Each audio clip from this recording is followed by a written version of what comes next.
thank you so much for coming. And Carson, you ready to get going? I am. Brandon, thanks for having me. And I just want to say too, thanks to everybody for jumping on and joining. I know there's a lot of friendlies in the audience, and I just want to say, I'm getting nothing for this, right? I'm doing this for love of the game. I've been very blessed and fortunate in my time and my career to find tools that work and be surrounded by brilliant people. And I've learned a lot over the years about what it takes to earn the right to be your customer's trusted advisor and how to use tools to go out and create relationships that you wouldn't have had otherwise. So because of that, definitely excited to share some of the things that I've learned today. It's a constant learning journey too. So this doesn't have to be a one-off. I'd love to connect meaningfully with any and all of you coming out of this session if there's ways I can help. Awesome. Well, Carson, I appreciate the way you set it up. And would you tell everybody a little bit? I know most people here that probably know you, but tell them a little bit about your most recent journey, maybe the past 10 years, and a little bit of how you got here if you want. Yeah, so I'm an accidental salesman. I started in sales many years ago, and it was in a cold calling environment, one call close environment with AT&T. And it's funny because when I compare and contrast that to being in enterprise commercial sales, it's very interesting. I joined a very large tech company 10 years ago this week. And, it's been quite a journey. I had zero technology experience. So all I knew how to do was go out and prospect and build community around what we do and meaningfully connect with customers and get meetings. And so that's what I put into practice. And it worked. Over the years, I've been very fortunate with being part of successful teams. And, these social selling practices have literally generated over $1 billion of revenue that never would have existed without using LinkedIn as the first touch point, or, crafting that message in order to get it in the hands of the right recipient that I found from Sales Navigator, or reacting and responding to a C-level change or a merger or acquisition that I saw in my Sales Navigator feed or got from the Business Journal or some of the other tools that I surrounded myself with. So I consider myself a lifelong student of sales, and that is me. And I'm a practitioner as well. It's funny. I've had a lot of people over the years make overtures to me, tell me, you should go out and do your own thing, start your own firm. I loved what I do, and recently joined an organization where I support over 400 plus nonprofits. So I get to really do what I love for the greater good. And just being a tiny cog in that wheel is very fulfilling. So that's me in a nutshell. Got a few books, wife and 3 kids, and yes, I'm a huge James Bond fan as well. Awesome. Well, we'll get moving. And this is an opportunity. Those of you that watch our show and or listen to the podcast, you probably know us or know about us already. But a little bit about me. I become a serial entrepreneur. I didn't plan on it, except that I think it was totally innate. I think I was created this way. I was that kid that walked up and down the street with a lawnmower asking people if I can mow lawns, and created all kinds of things. It's just been in my blood. But I'm not a traditional CEO in that I love sales and I love marketing. And throughout my career, I feel like I've had a foot in each, because I truly believe that marketing's role was best when they were totally connected to sales, and sales was feeding to marketing what they needed, and marketing was helping sales be better. And so in my second company, we were taking off, and I was miserable because I was acting like a traditional CEO, talking to lawyers, dealing with banking and all that P&L type stuff. And I realized it wasn't the right place for me. Got myself put into the right seat on my bus. Thank you to Good to Great. And it completely changed my career. So we're going to start this. I'm going to lay a little bit of foundation, talking about, what's been going on with buyer behavior and why this is so important. Then Carson's going to jump into his playbook. He's going to go through his playbook. And like I said, he's going to touch on all 10 steps. He's going to deep dive into a couple of them. And then we've got the complete playbook for you. I think it's like a 8 to 10 page PDF that goes into the deep dive of his entire playbook that we'll share with you at the end. And then right before that, I'm going to go through and share with you a go-to-market flywheel that we have been using, has proven to be very effective for our customers and for ourselves as well in what we do at Fist Bump. And I'm going to share that with you. And at the end, I'm going to give you an opportunity if you're interested and you want to do a free one-on-one with me and go through the flywheel and create a strategy brief for your organization. I'll offer you that at the end. The last thing I want to say is that, I know a lot of webinars, there's a lot of creating data and, making sure that we set the stage the right way. You're not going to find a whole lot of deep dive on data points. I'm going to assume that a lot of you know what Gartner is saying, you know what Forrester is saying, you know what all the other analysts are saying. You have questions, you want proof of some of the data points, bring it up. I'll be glad to do that after the webinar sometime. I just don't want to spend a lot of our time going data. Let's get to the meat and all the good stuff. So as we get started, I want to address something that we hear quite a bit, especially with C-suite, not so much with the sales producers, but there's this belief, or there's a history that they used LinkedIn before and it didn't work, or they don't have time because, social media takes too long. It's a big long tail. Or the other one is that social is too passive. It's not really outreach. And what I want to challenge you today is to suspend that belief. If you have some of that belief, our goal is that by the end of this, you're going to see that using social as a medium, as a channel, as part of an overall sales strategy, it does work. It works extremely well. It doesn't take a lot of time, as far as like, it doesn't take 12 months to get somebody's attention. You can do it a lot faster that with a very strategic and directed outreach plan within it. So that's my request of you now. I've got 2 more slides and you're going to get to the man himself. So let me just set this up a little bit. That guy stole my weights. Did you like that? I liked his headband. I was kind of jealous of the headband. So, let's think a little bit about how buyers behave today. And I want to encourage you to think about how you buy, because even if you're in sales, or maybe you're in a C-suite, or you're in sales leadership, we're all buyers and we're all sellers. But think about the way that you buy these days. We are the center of our universe, as we should be.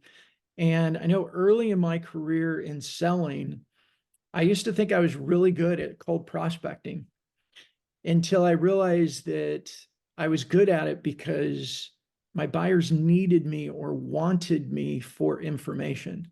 It wasn't that I was that good at getting in the door and talking to the person at the reception and getting my way in. A lot of times they said, "Come on in," because we had information, and as salespeople, we would get it to them faster than any other way that they could get it. Their shows were, events were like once a year or twice a year, maybe once a month, they'd get some sort of an industry magazine, or once a quarter. So a lot of times sales, we were that source of information. And that's just not the way it is anymore. So with buyers, what we do is we actually surround ourselves with people who we trust. And we trust them for information. We trust them for their opinions. We trust them for their experience. And the way that we continue to learn and gather that information from them is through a lot of these digital channels. We subscribe to podcasts. We subscribe to a newsletter. We pay attention to videos. We watch their social posts. We ring their bell in LinkedIn and follow them so that we're constantly aware of what they have to share. And because there's so much noise, because there's so many companies out there vying for attention, we also have the ability to kind of put everybody else on the outside. We can unsubscribe to anything. We have spam filters, so unsolicited email can easily go in our spam.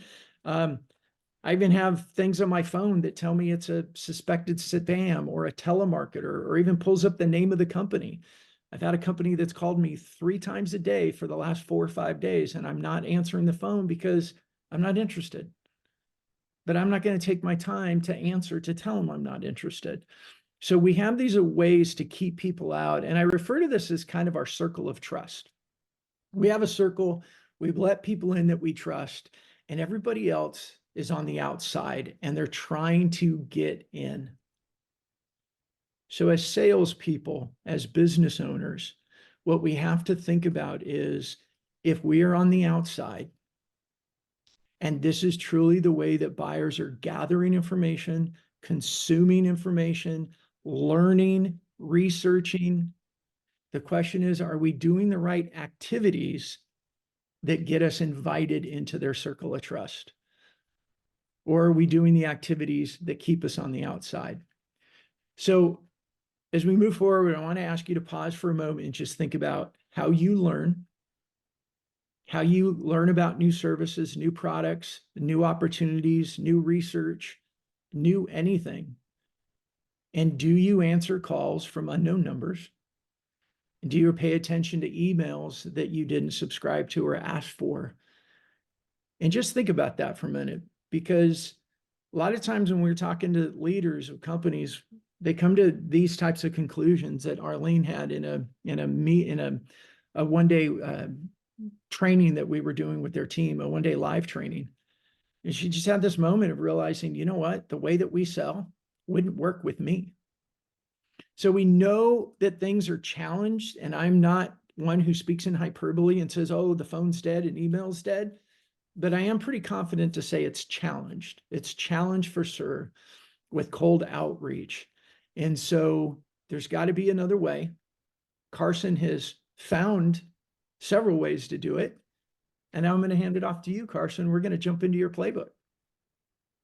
Brandon, thank you. And thank you again, everybody, for being on. You know what I think is important to kind of start with where this began. And, you know, I know it's easy to probably say like, hey, this guy works for a big company. It's probably really easy to get in the door. You'd be surprised. There's not a lot of CEOs and CFOs and chief strategy officers that necessarily always want to talk to us. But I digress. I actually started doing this, what I think a lot of us call social selling, which frankly is now just selling. And hopefully that's the last time I'll have to use that word on the purposes of this call. But I started doing that years ago when I was at a small consultant firm. And what it was based on, I remember the head of the organization saying, yeah, use LinkedIn to stay top of mind with people. And that always kind of stuck with me. And then several years ago, I've always been what I like to call a problem eliminator. That's from a James Bond movie. If you extra points to anybody who can guess which one, he says to the villain, Go ahead, the Q&A. yeah, he's a problem eliminator. But I always listen to the problem. What's leadership saying is the gap? What's the customer saying is the risk? And then you've got to eliminate that problem. And I've always looked for gaps as well, you know, where there's lack of, you know, communication in certain groups, or where, you know, colleagues aren't sharing best practices. How can I be the change? How can I be the catalyst for change? But in this case, it was a lot of our customers, or a lot of our leaders, saying, we've got to get into the other rooms of the house. We've got to create, if we want to really transform, we've got to get those C-level, VP level conversations outside of IT and procurement. And so I said to myself, well, these folks are out on LinkedIn, right? And I realized very quickly on, I could control three things. Number one, I could control the quality of my message. Number two, I could control the quantity of outreaches. And number three, I could control the consistency of execution over time. And so the quality of message. I take a very counterintuitive approach. I take all the reasons why customers won't talk to me, and I infuse it into my introduction. And it evolves over time. And I don't want to overwhelm today. I've been doing this for over a decade, right? Picture it like a little snowball. It's a snowball that has become an avalanche. And the slide that Brandon showed earlier is so important, because that's where your customers are today. That's where they're getting information. You've got to find a way to be there. I used to work in advertising. We had this metaphor about how you're almost in essence trying to create a billboard for yourself in between your customers' commute from where they are to where they're going. And that's basically in essence what we're doing here. You've got to find that first domino to fall. I've got to create a relationship. So how do I do that? Well, look, a lot of us will reach out to 1 or 2 or 5 or 10 executives, C-level executives, and we send this message that sounds great, but we strike out. We go over the room. And then we go back and we say, well, this doesn't work. So I'm just going to go back to my old comfortable ways of mediocrity. But the reality of the matter is that if I reach out to over 100 people with a great message, I'm going to get responses. I subscribe to a Moneyball approach. Yes, the book, the movie with Brad Pitt, we talk about it on our show a lot. The reason why I call it a Moneyball approach is because it's very data-driven. It's probability. And go out and do yourself a favor. My favorite sales movie of all time is The Color of Money. Watch it today. I even wrote an article on why it's the best sales movie of all time. And it's all about probability and odds, but it's also about understanding your customer, understanding the situation, the playing field, and all the variables and what you can control. See, when I started reaching out to customers years ago, I'd have a lot of them say, you guys only show up when you want our money, when it's renewal time, true up time. They would say things like, you need to talk to IT or procurement, or they would say, you're the biggest check I write. I don't want to buy anymore. So I flipped that on its head. And I started showing up in bulk, reaching out to a lot of executives with messages like, hey, as your client director or as whatever my title was at the time, it's my job to make sure that you're aware of all the resources that you're entitled to as a result of your significant investment. I'd like to meet to make sure you're aware of them. And then I started being able to get just about any meeting I wanted. My LinkedIn acceptance request rate went up to over 50% with C-levels. And here's the other thing. You may be targeting the CFO or the chief strategy officer, but the reality of the matter is you may not get that meeting. But if you swarm their influencers, you swarm the influencers of influencers with that same message, again, you just need that first domino to fall. You may get in with the VP of finance, creating a relationship, and then ultimately earning your way into the C-suite. I had a CIO years ago, wouldn't take a meeting with me, hated vendors. All of his people told me he hates vendors. Okay.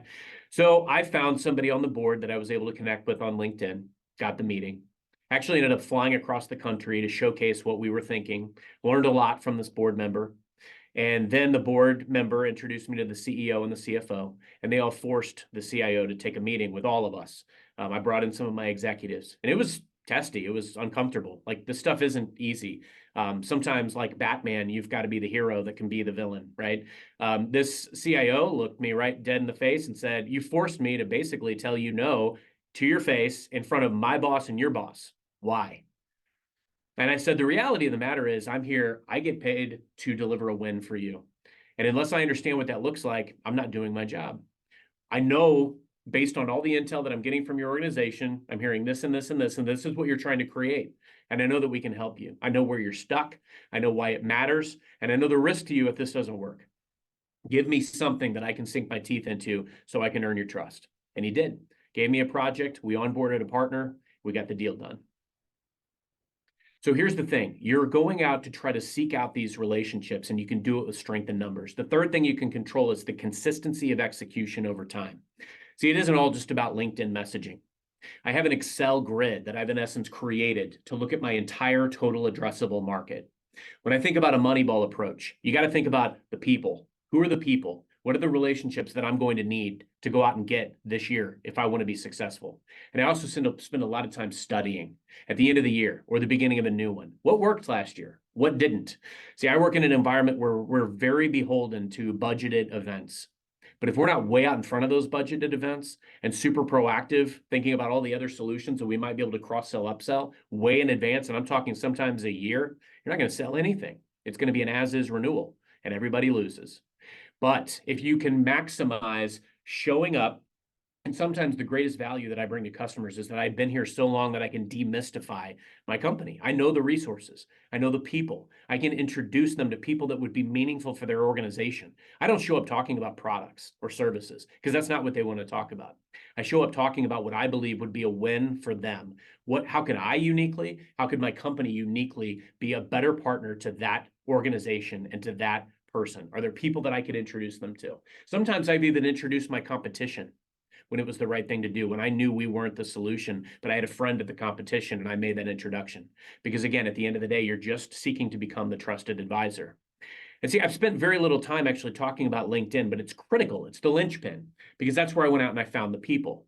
Even just in the last few weeks, my team and I have opened 20 previously unlocked doors with other rooms of the house, C-level executives in different organizations, because we went out and now we have this magical thing called AI.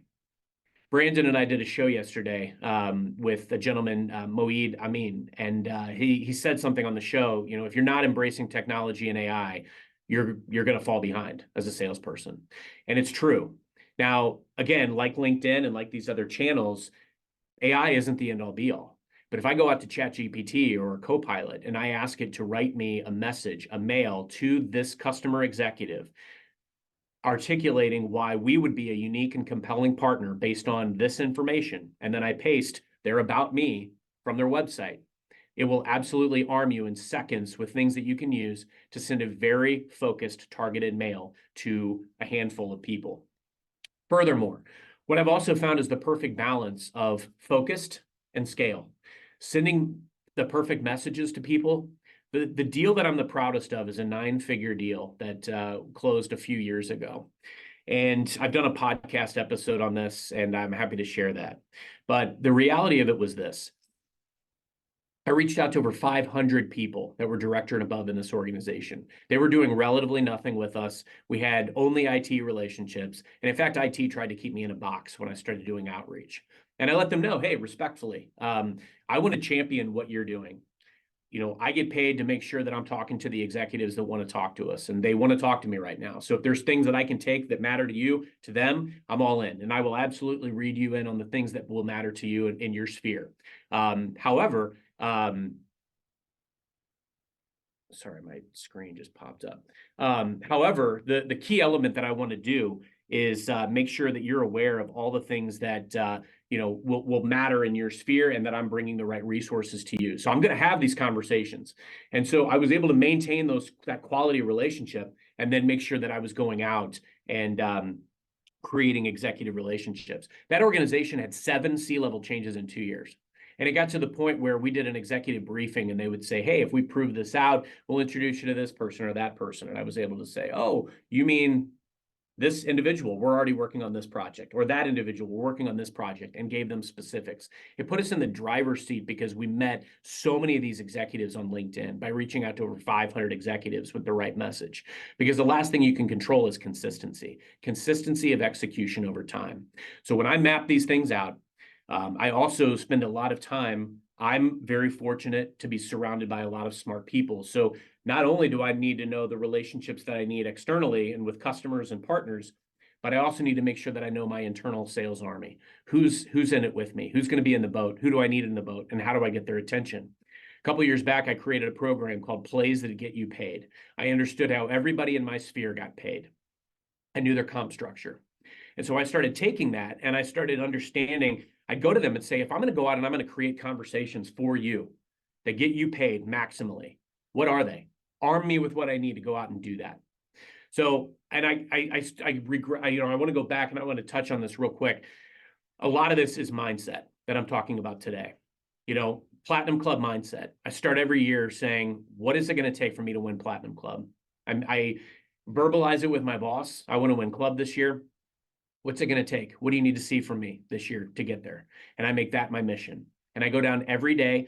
Usually when I'm in the gym in the morning, the only time that I'm not, the only time I have to myself in my entire life is in the morning in the gym. And that's when I scrap down on my phone my daily non-negotiables. And those are the things that I have to get done every single day. And sometimes it's looking down my list. Like I will, on my grid, my gamified grid, I will map out at the beginning of the year, these are the keys to success. These are the things that are going to move mountains. This is the total addressable market. These are the deals that if I go out and I make these happen, they will conquer the earth. Now, how do I go out and get it done? And I will tell you, there's a lot of resilience that is required in that as well. I mean, I've been told to pound sand, like don't bother going to get funding for this project because it's not going to happen. We're out. So I just found a champion, took it up to our chief commercial officer, and got over $1 million of funding for that customer. There is no, there is no quit. It's never say die. And you've got to have that mentality and that mindset every time. But the Moneyball approach, it takes emotion out of it.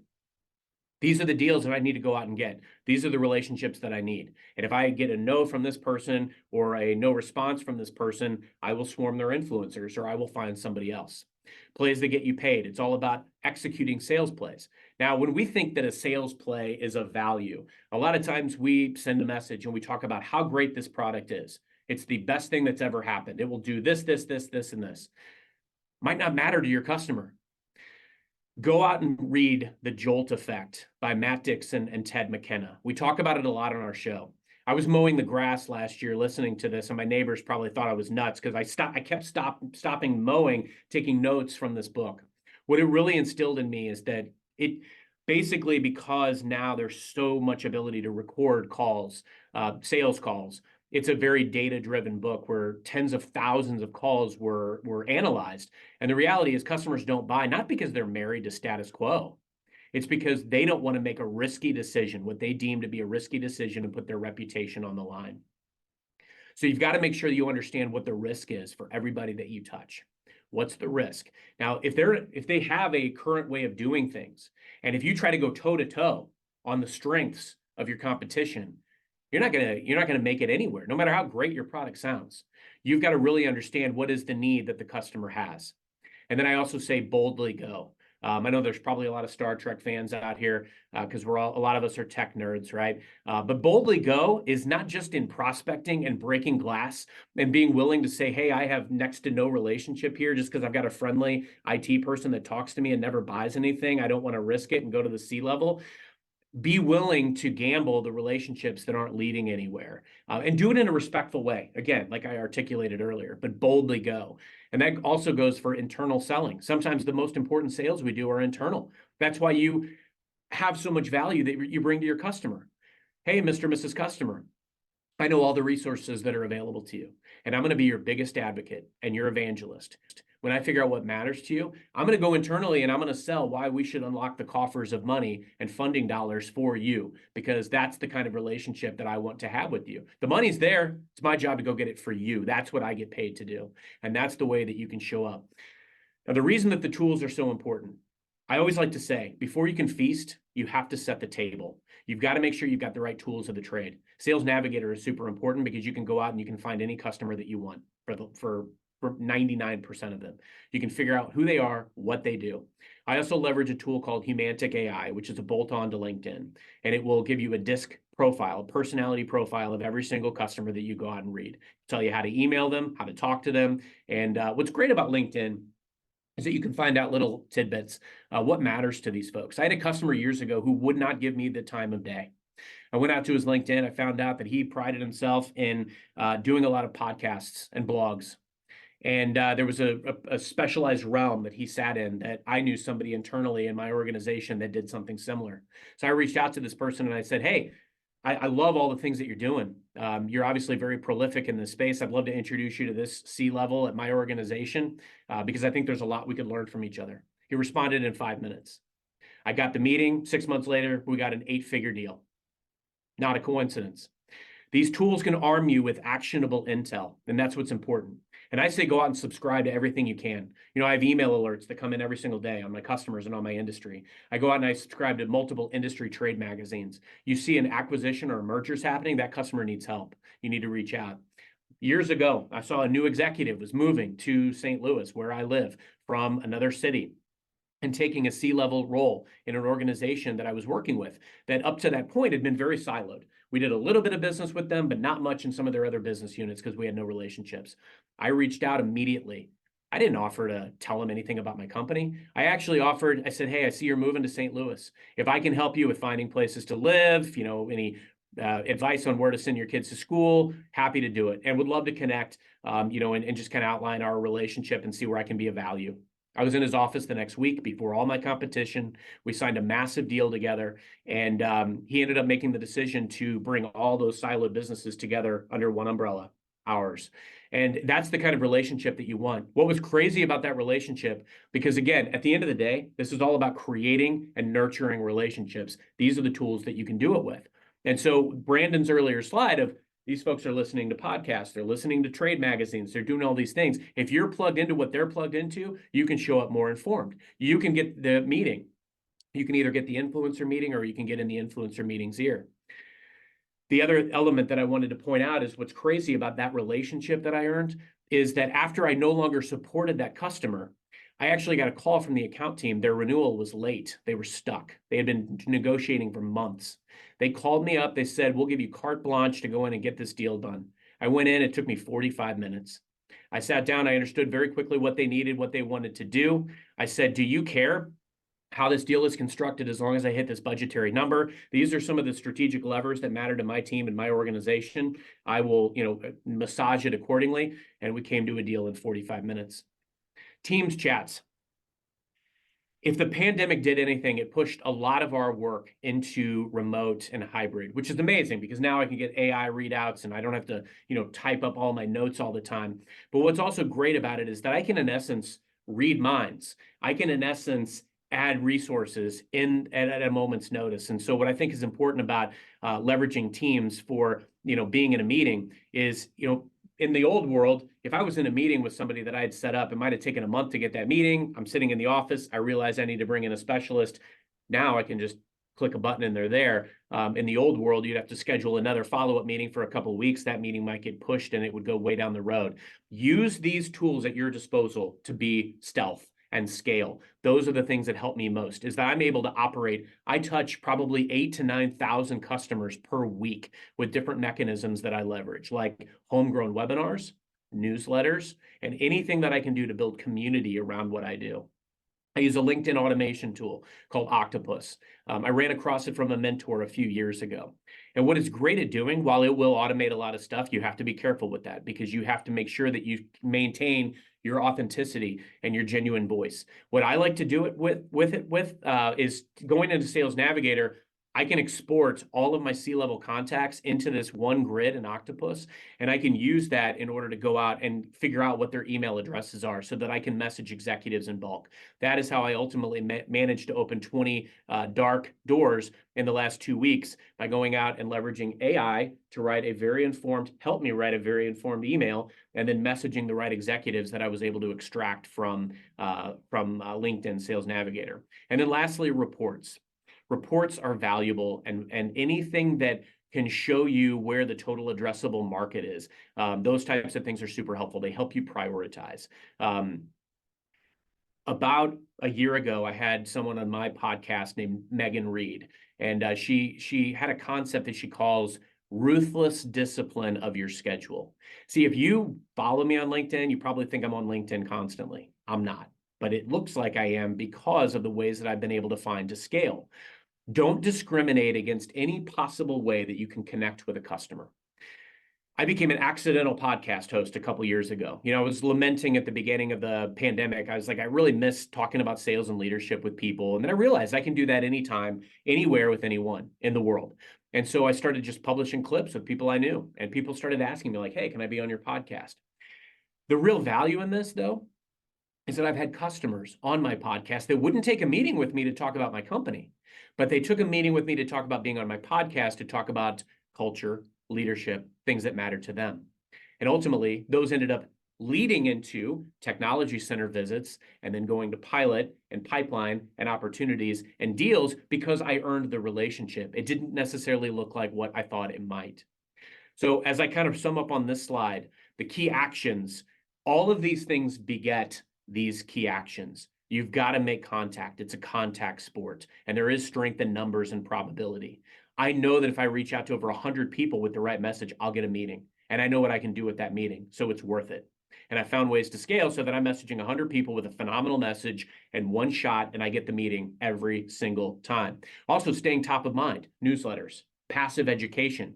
We had a customer that purchased one of our newer solutions recently, and everybody was like, hey, where did this purchase come from? Nobody knows this customer. We haven't talked to this customer. We went back. They had been on every webinar we had done this year. That's why they bought. They didn't buy direct through our team. They went to a partner and purchased, but that's why they bought, because they were on every single webinar that we were doing. Passive education. There's a ton of value in that. Arming your customer with data.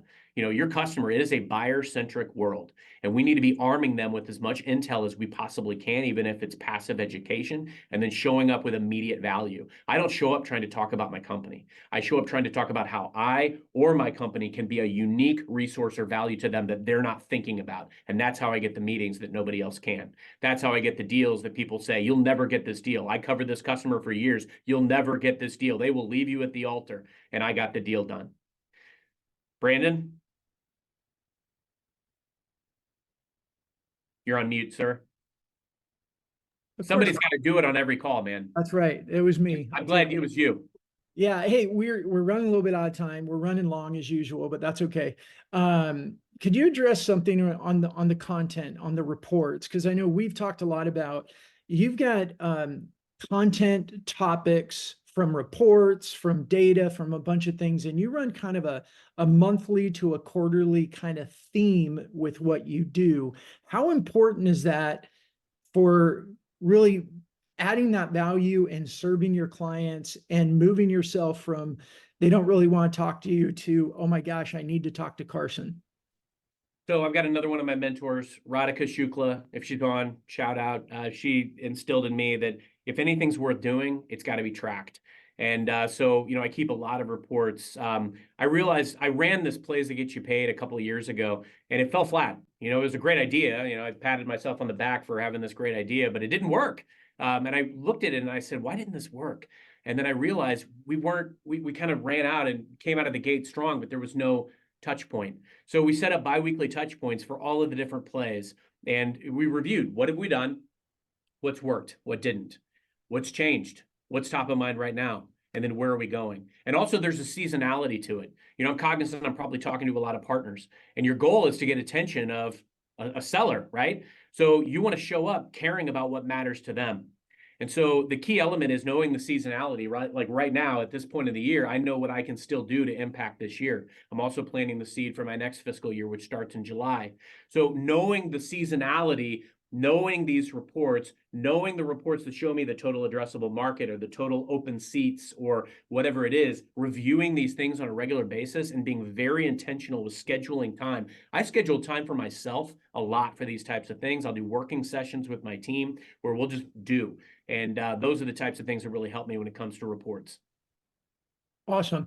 Can you talk a little bit about reputation, like 30 seconds? So stuff like this doesn't happen overnight. And look, I'm a small town kid from the Midwest US. I'm nobody. The stuff that I've done, anybody can literally do.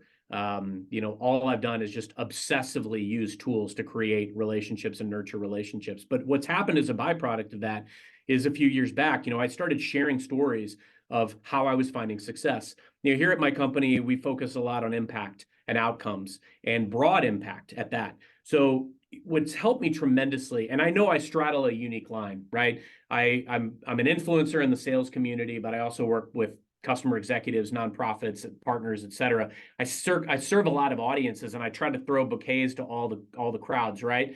And it's challenging because this group doesn't care that I'm a sales influencer. In fact, if anything, it probably hurts me sometimes. But the bottom line is this: you want to create the reputation, the personal brand that you know what you're doing, that you know what you're talking about. And I've said this on our show many, many times, Brandon. I want to say it to the audience here today. Your perspective, your experience, it matters. Whether you're starting out or you're a couple months in or a couple years in or you're getting your teeth kicked in or you lost a deal, everybody can learn from that stuff. In fact, my best posts are the ones where I talk about the year that I missed goal because it lit me up. I wrote a book about it. That's the key element is understanding and dissecting and analyzing, these types of things and being willing to share your perspective and your experience, but also your observations. If you want to share, you're in technology, for example, and you want to share observations that you're having or great stories, it's all about shining a light on others. Don't make it about yourself. Make it about the experience that somebody else had because of work that you did together. Those are the types of things that will earn additional relationships and get people to take notice. Awesome. Create demand and implement in 60 seconds. Creating demand and very similar to what we talked about before, it's strength in numbers, right? I mean, I message over 8,000 customers usually on a weekly or bi-weekly basis with some type of event or newsletter that is a value add for them, right? That creates demand. A lot of times I find customers that didn't respond to my email checking up on different milestones or projects will reply when I send a newsletter. Oh, hey, sorry, I forgot I owed you a reply. So it's being that top of mind, you've created demand because they reach back out. Furthermore, that passive education, and think about everywhere your customer is. I literally have social feeds that are out on LinkedIn, on Twitter. I leverage Instagram, TikTok to my daughter's chagrin. I'm out there on everything that I can think of where my customers might be able to see me. But I'm also leveraging these value adds, newsletters, webinars, where I'm able to passively educate the masses. And the demand generation is there because you're there, you're out there, you're available. You're a resource and people will react and respond.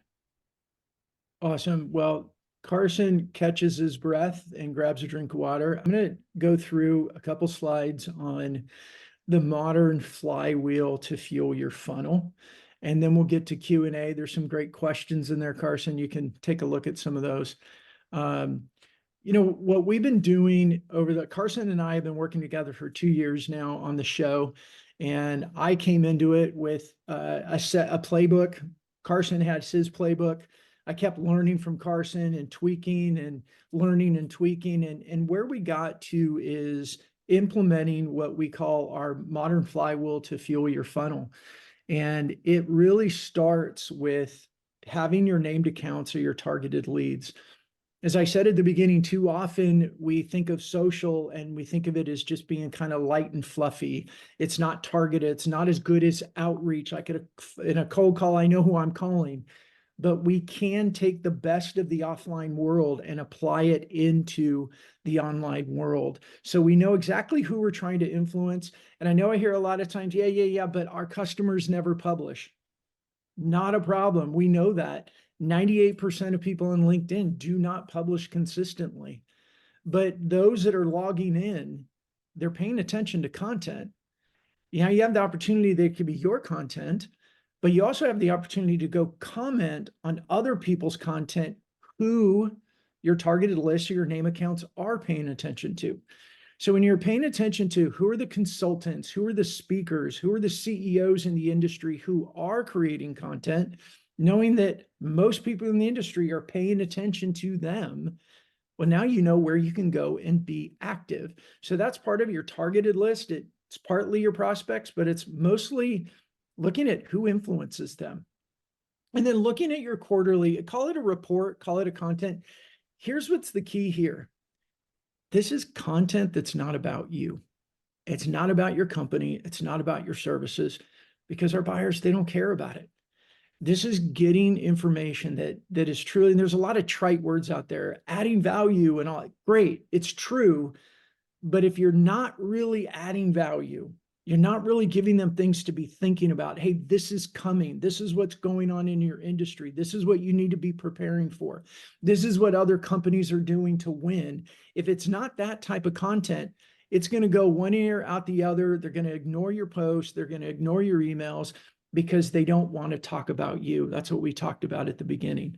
So in companies, there's 4 key areas that we see that you could really influence your pipeline and therefore your revenue. And the first one we call is the LinkedIn leader.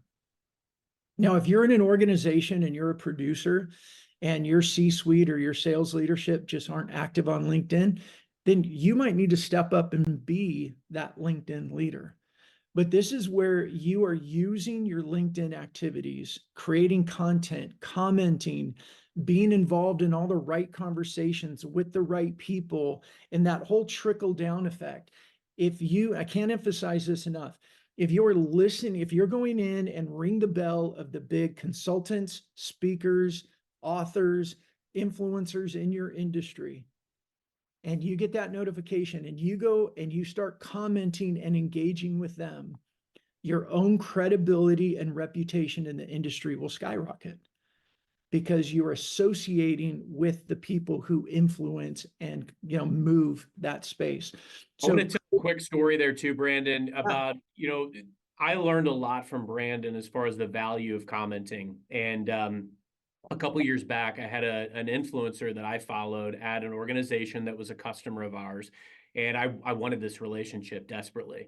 And I went out and I started commenting on their posts literally every day. And about 6 months later, and throughout the course of this, we traded book recommendations in their comments, and I gave them a book recommendation, and this person said, "Wow, coming from you, I'm definitely gonna pick this up." We had never met, we had never spoken, and lo and behold, this person was promoted to CEO. So now the time was right, and I asked for the meeting, got it immediately. But I could never get the meeting before. But the timing was right, and because I had made those comments, my reputation had preceded me. Yeah, and that's also where things happen, kind of the inbound leads, and they're great. We don't count on them, but they happen where, the messages come in and say, hey, I've been following your show and watching your post. I'm really intrigued by this concept of, creating demand instead of capturing demand. Could we have a conversation?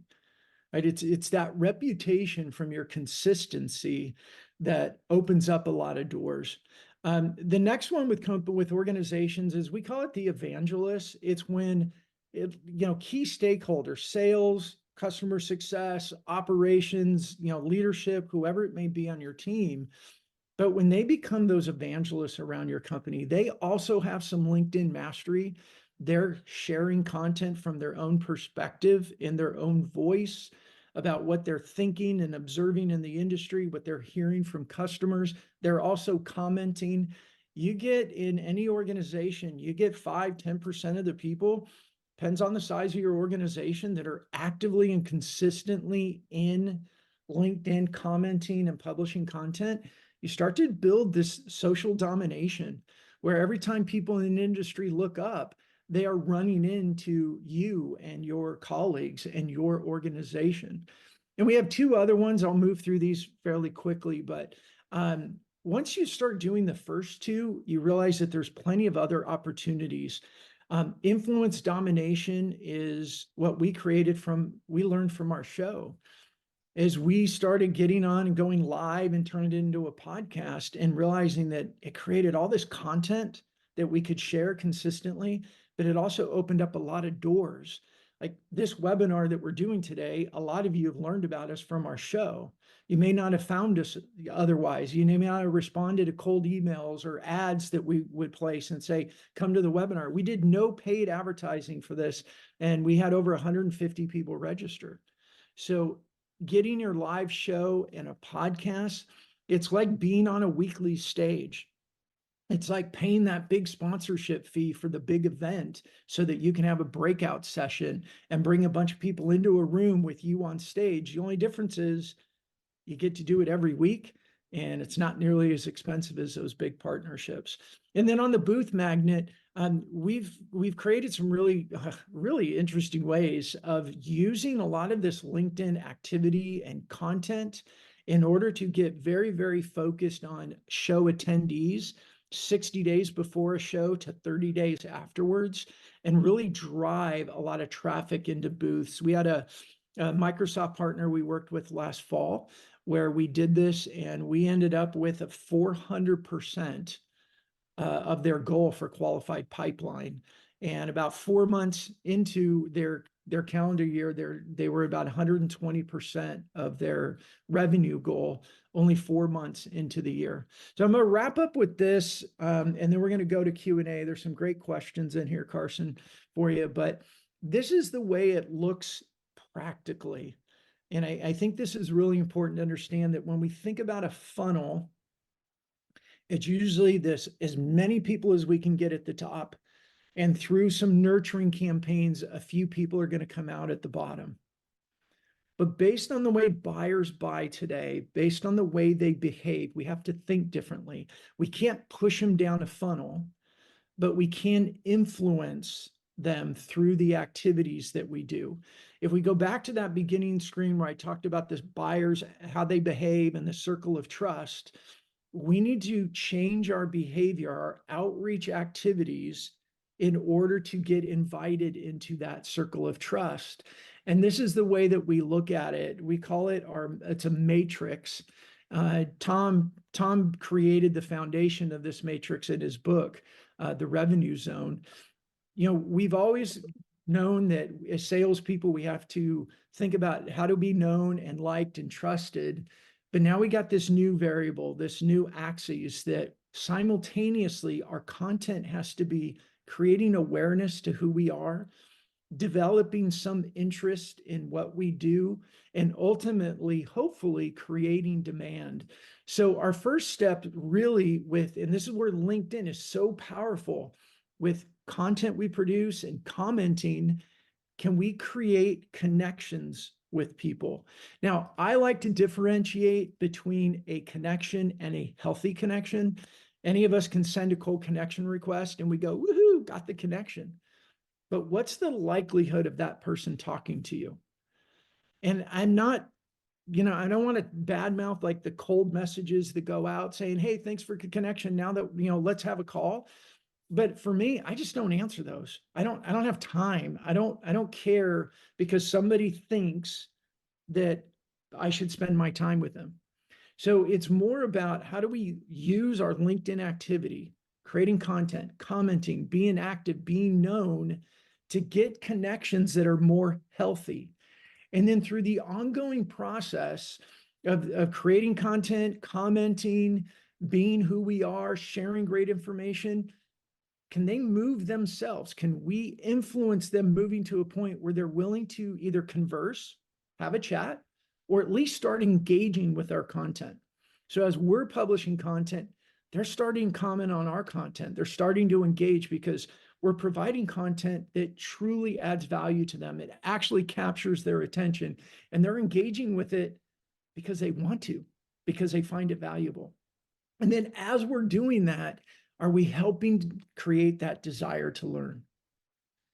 Is our content, our commenting, the things we're talking about, the topics of our shows, our podcasts, the content we share, all of that, is it developing and moving them or helping lead them into a desire to learn?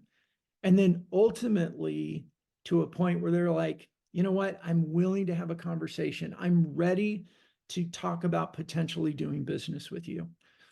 This is what we see as the flywheel that works. It's a combination of a lot of what Carson does. Carson's a machine. You guys all know that by watching it. He's a machine. But this is a flywheel that we've adapted over the last year plus and implement with customers.